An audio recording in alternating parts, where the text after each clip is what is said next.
Hello मित्रांनो, तुमच्या Marathi Dick चॅनलवर स्वागत आहे। मी तुम्हाला मराठी डिक चॅनलवर रोज नवीन इंग्रजी शब्द शिकवणार। तर चला समय नष्ट न करता आजच्या व्हिडिओमध्ये शिकूया इंग्रजी शब्द। प्रून, प्रूनचा मराठी अर्थ मनुका, आलूबुखार, सुखे प्लम फळ, छाटून टाकणे, अनावश्यक भागाची काटछाट करणे होत आहे। प्रूनला आपण वाक्यात प्रयोग करून बघूया।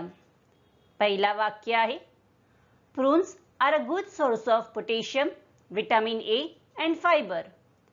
दुसरा वाक्य आहे, you should prune the longer branches of the tree.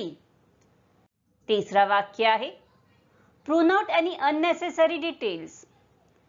चौथा वाक्य आहे, when should you prune mango trees. Friends, व्हिडिओला लाईक, शेअर आणि कमेंट करायला विसरू नका आणि चॅनलला सबस्क्राइब करा। Thank you.